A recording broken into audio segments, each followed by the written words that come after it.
Alright, so now we're going to discuss how to take this cloth-filled button and transform it into a thread-wrapped button. So the very first thing we're going to do is I'm going to take my awl and I'm going to work from the bottom, so where we already have this little opening. I'm going to work from there and try to press all the way through the top. Now, at this stage, I like to check and make sure I'm kind of at the center. And that looks good enough for me, so I'll just go ahead and push that all the way through. And this will create the hole in which we're going to work our decoration through.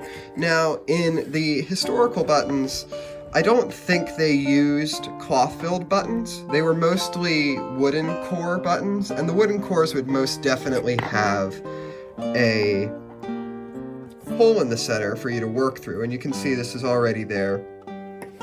And if you wanted to make it wider, you could obviously use a wider awl and just kind of open it up a little bit.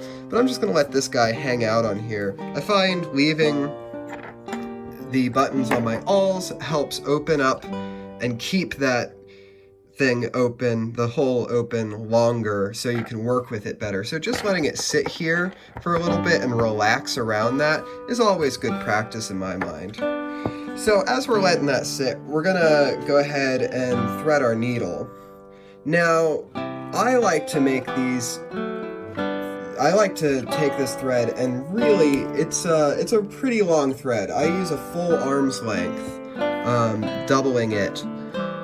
And that's a long thread, but we're going to be taking these threads around and around, and you'll see why we need it to be so long. So I'm just going to go ahead and off camera, you can trust me, I'm double threading it about a full arm's width. Now, for reference, I'm about 6 foot tall, and I'm pretty sure your arm width is about the same. So that's a lot of thread. And I just passed it through some wax. You can even see the wax here.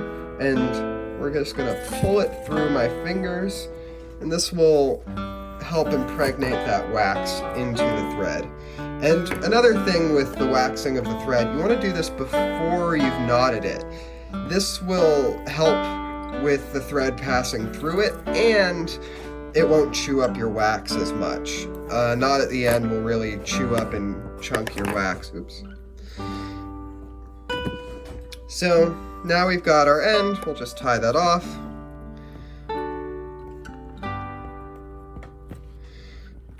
Nice little knot.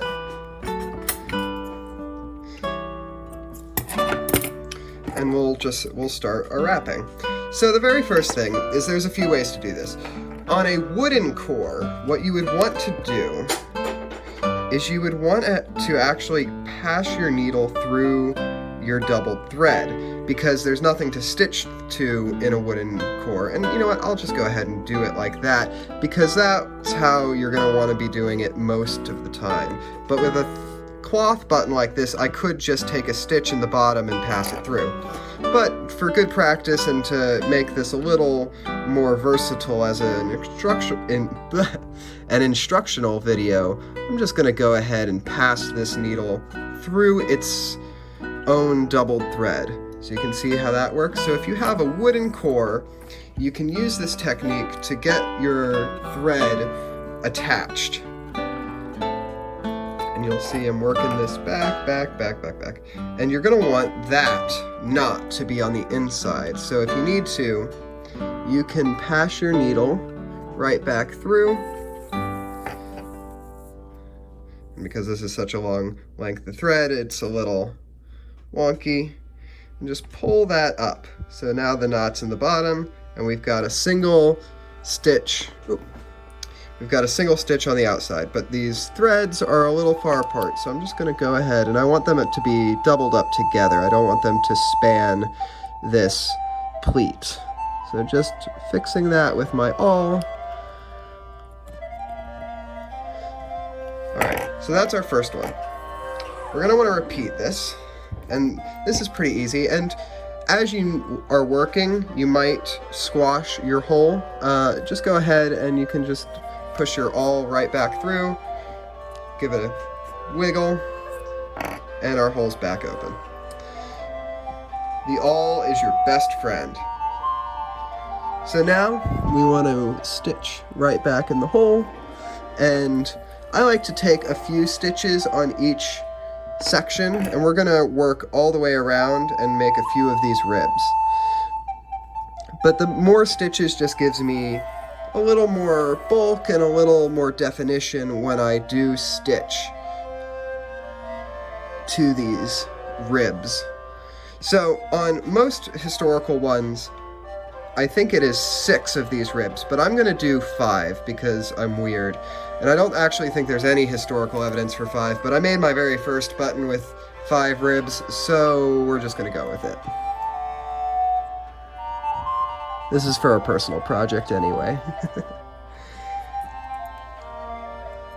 So just at an equal distance, I've already kind of figured out how much I need to have the next one away, but you can see I've taken another stitch a little bit away, and we're just gonna work all the way around.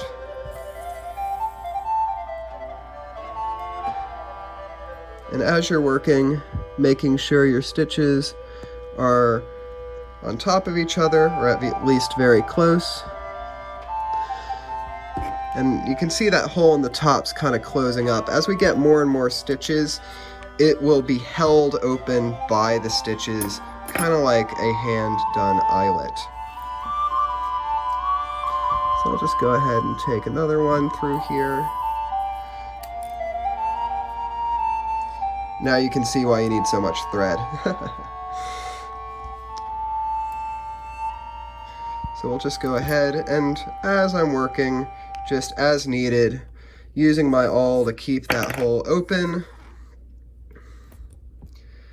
And what you're doing when you stitch these ribs in place is you're holding the button open by giving tension to the outside, but you're also compressing it.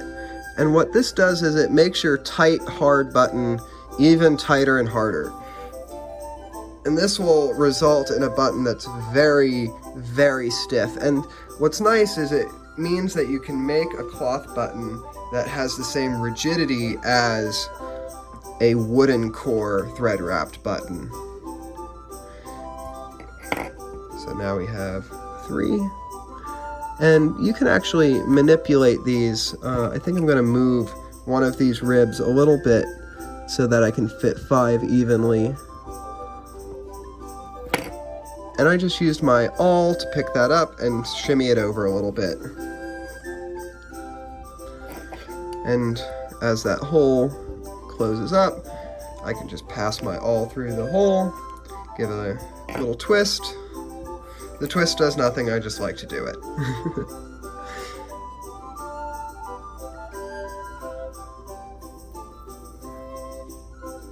So setting up wherever your next one is going to be.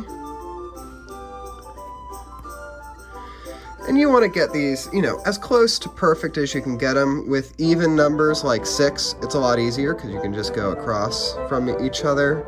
With 5, getting the distance between these to be even is a lot more difficult.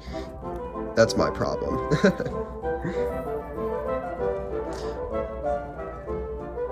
While precision is always the goal, precision isn't always historical. So you should always strive for perfection, but if you don't get it, that's okay. Because the historical people didn't always get it either. Now you can see I've got my 5 ribs worked out from that center hole. And now that all 5 are there, you can see that opening is starting to stay open a little bit better.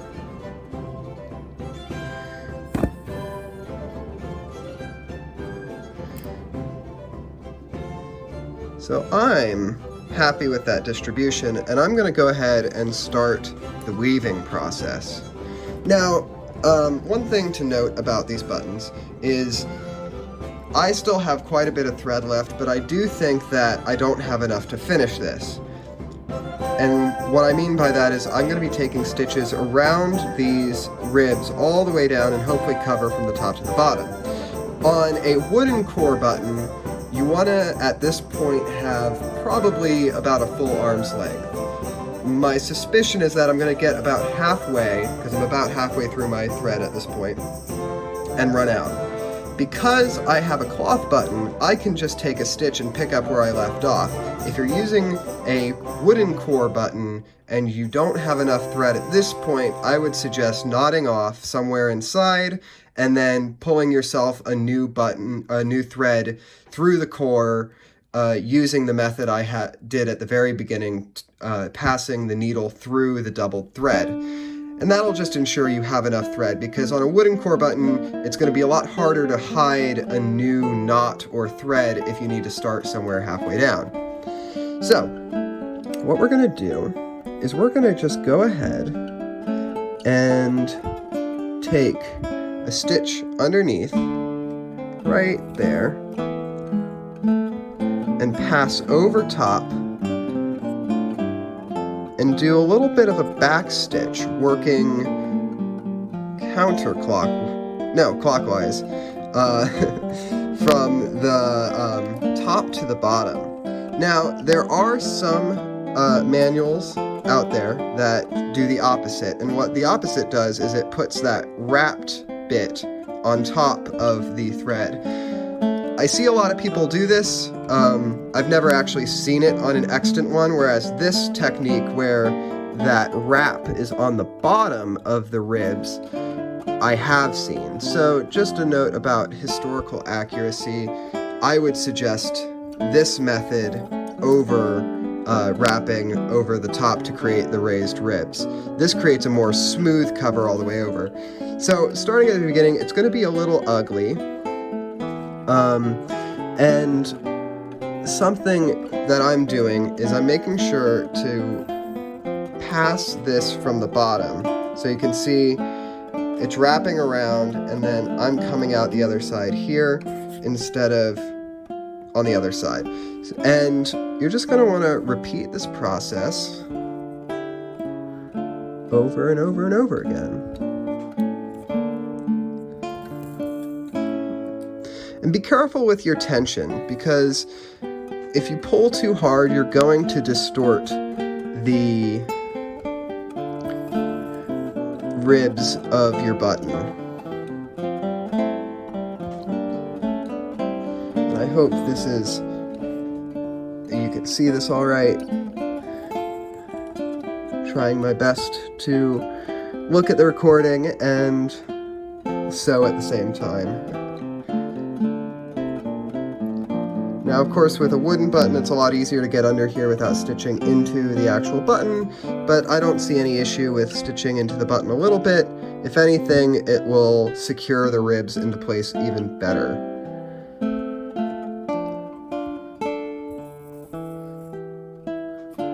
So as you can see, we're kind of building up this pattern.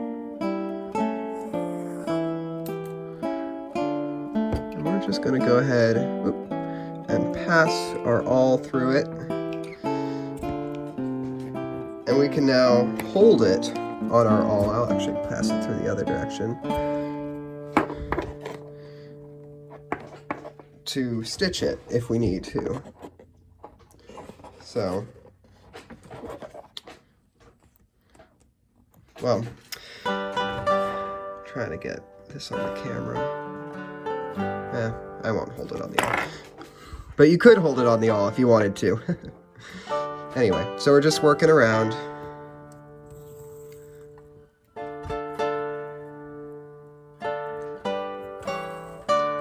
Not pulling too hard, not putting too much tension. And I'm just plating these down with my fingers every time I need to.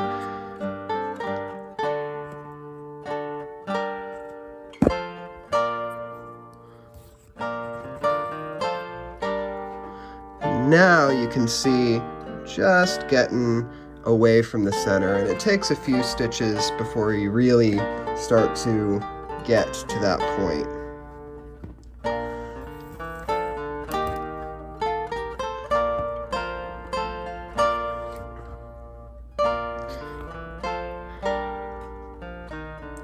And it might look ugly and you might be scared that you're doing it wrong, but just keep going. I promise you it'll end up looking pretty good. Now, you could use a silk thread, a thread with a little bit more loft to it. And this would fill in those gaps that you're seeing in between a little bit better. But I kind of like those. It kind of gives it like a spider web look.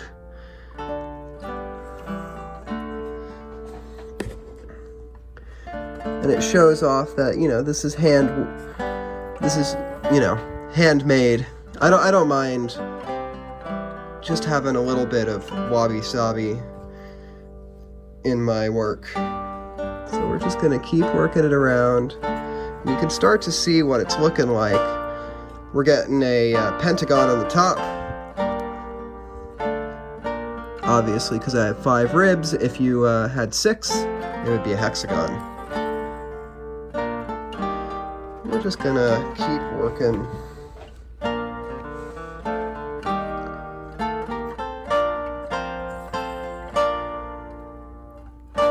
All the way around.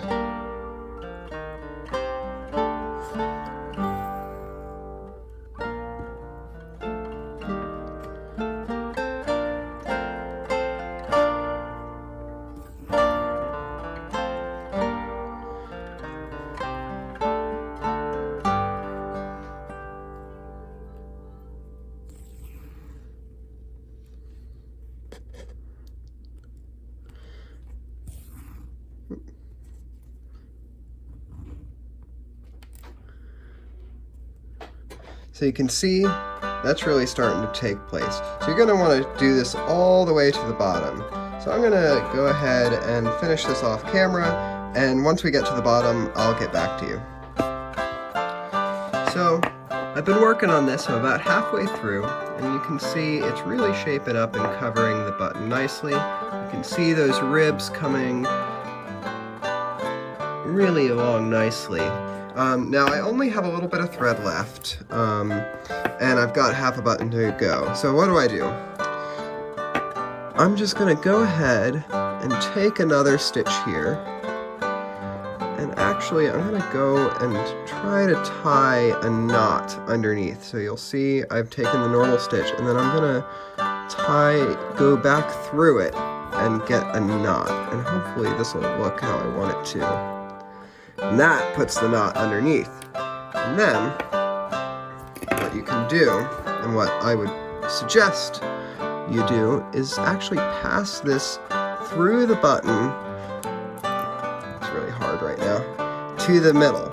So pass your needle all the way through.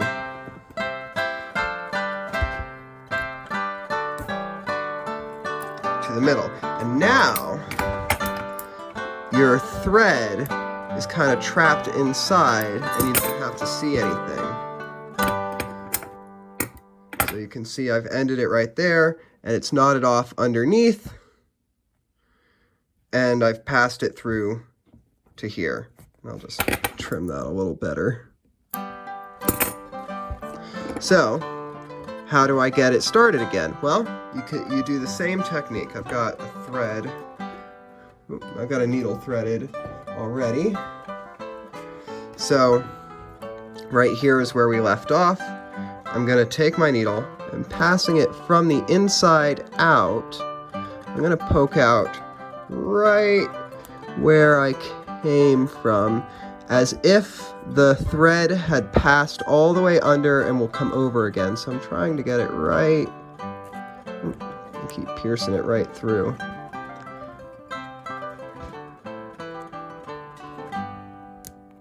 And you can see why the thimble is really helpful, because I would just be killing my fingers if I didn't have this.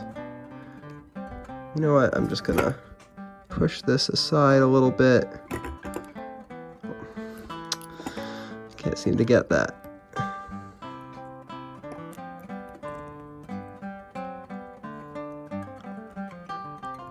Not quite. You don't want to have to do this, which is why you want a long bit of thread. Okay, maybe I can get it here. There we go. So, the thread is coming from the inside right out from where we left off. And that will put the knot on the inside of the button, and it won't disturb the pattern. So we're just gonna go ahead and continue these all the way to the bottom, and then we'll talk about finishing these.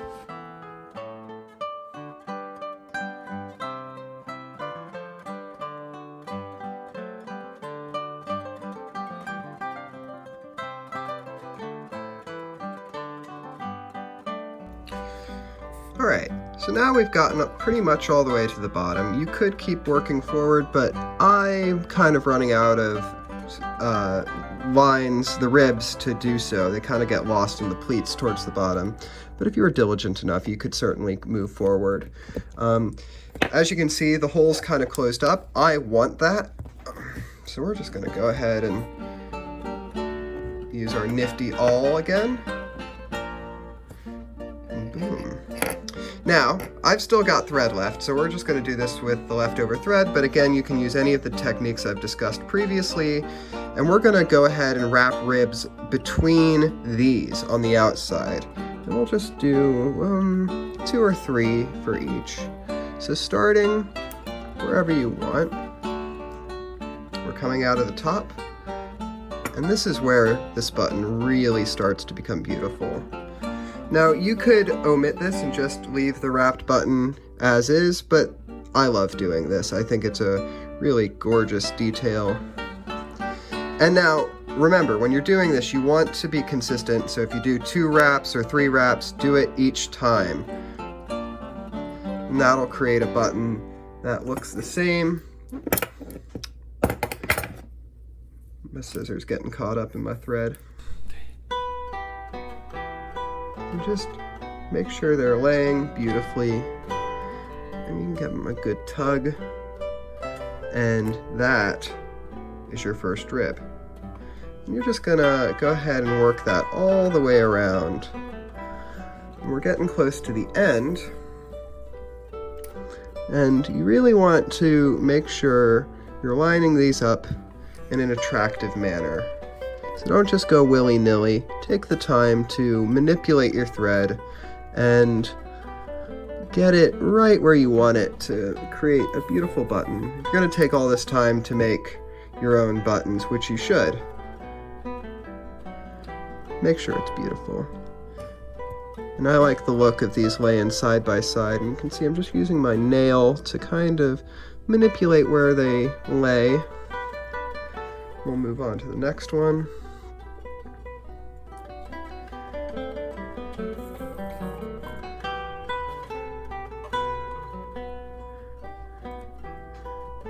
You could tug these and create a kind of pumpkin effect if you wished, and it'll kind of happen anyway, but you can control that with the amount of tension. Now you can see that hole's being held open by these beautiful threads. And I think this is a really lovely way to show off whatever kind of thread you want to use. I love the look of linen, and it really is a beautiful fiber. And that's what this is all about, really showing off your fiber. And pretty much all of these, I know all of the ones I know of are wrapped in silk or in bullion. So this is conjecture for sure, but it does create a handsome button.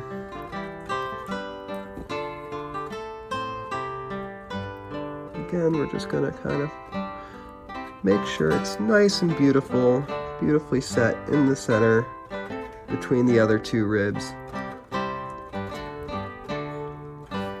And then our last one.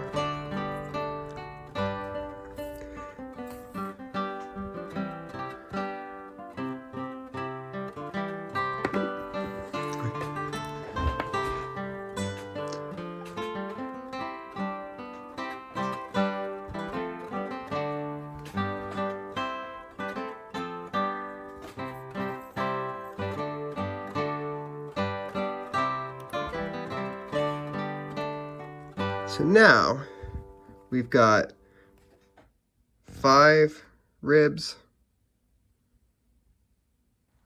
and then 5 more. And that creates a really beautiful button. Now, we're going to go ahead and put in this top shank first. So how I do that is I start on one of these under ribs because they're a lot more sturdy than the other ones. And I just take a stitch. I'm trying to catch the thread underneath. And then opposite of that, I take another stitch. And something you can do here, I'll actually do this with my bone awl, is you want to create a loop. Actually, no, I'll use the metal awl. So, you can put your metal awl there to keep the size of your loop. And I'm just going to go ahead and do 2 of these because I have a double thread.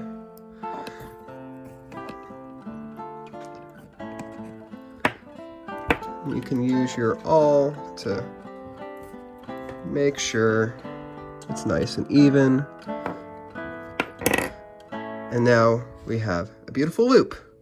I'm actually going to bring that down a little smaller just by pulling. And it should work its way smaller. If you did more than 2 stitches, that would probably be impossible, but maybe not. All right, so now that we have our 2 loops, we're going to go ahead and do a buttonhole stitch. So how I like to do buttonhole stitches is I like to kind of throw this loop. So we're going to throw a loop like this. I'll do it small so you can see it. And then you're going to want to pass it through here. So you see how that works?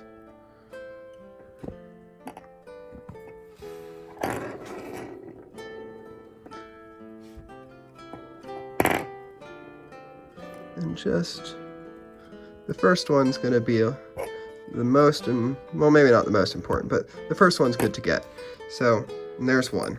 So we're just going to go ahead and put this guy in here, make sure that's nice and open where we want it to be, and just continue. So I'm actually going to go ahead and switch the camera around so you can get a better view. So I throw the loop, pass it through, and pull the stitch. Throw the loop, pass it through, you can see how that works, and pull the stitch. And this creates a lovely little bead right along our thread. And this is a nice little way to decorate the top. I think in most, if not all, of the historical examples, it's covered in some way, usually by a little loop like this, or sometimes with a bead, like an actual glass bead of some sort. But this is just how I like to do it. And it creates a very nice little finished end.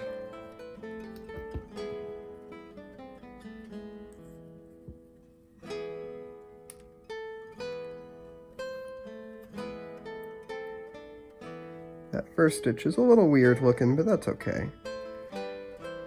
I can live with it.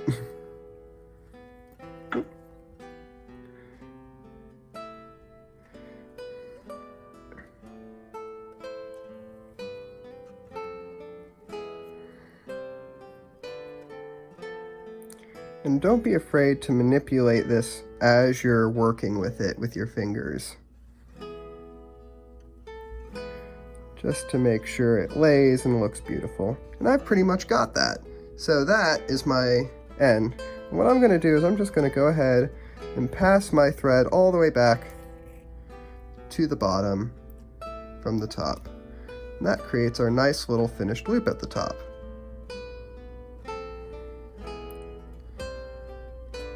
So, we're at the bottom.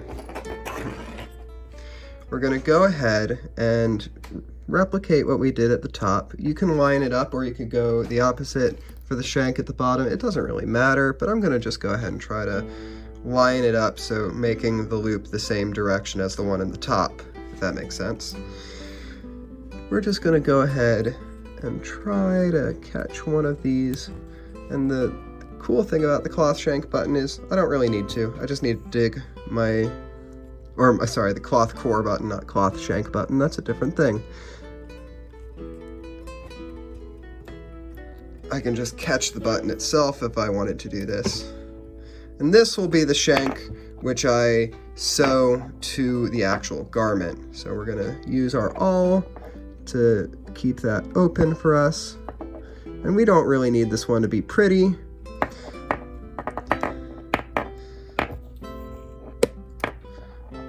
And then tighten that down. So now we've got our little loop.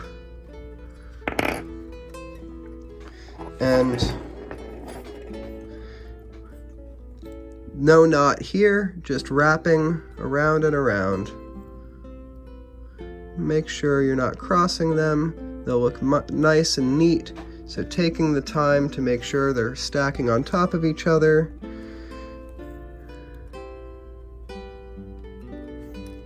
Will result in a beautiful button.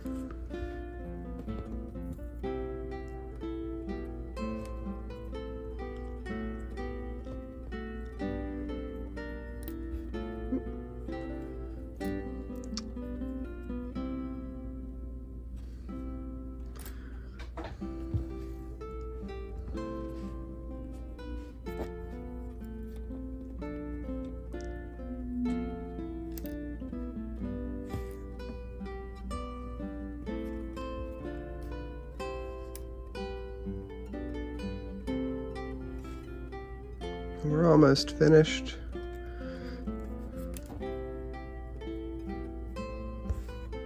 And, you know, if you suspected that these buttons were gonna have a bunch of strain, I would suggest making more passes back and forth, but now you've got a nice finished shank. And what I like to do is just make a knot. I don't really care about the knots on the bottom, but if you did, you could easily hide it. I'm just going to go ahead and take a knot and pass it through to some other part of the button. Yeah, I'll come out there, why not? And what's cool about this technique is that the tension of the thread will pull it back into the button, and you don't even see it. So that is how you make a 16th or 17th century thread-wrapped button. Now I'm pretty sure this style is only seen in 17th century garments, so I am backdating it, but certainly these techniques can be applied in different ways. This is just how I do it, and you can really create a whole bunch of beautiful buttons.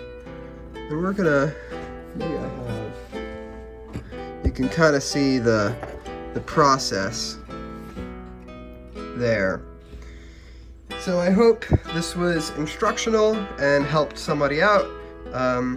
If you like it, let me know. I hope to be making more of these videos on how I construct historical garments and with tips and tricks. Thank you so much.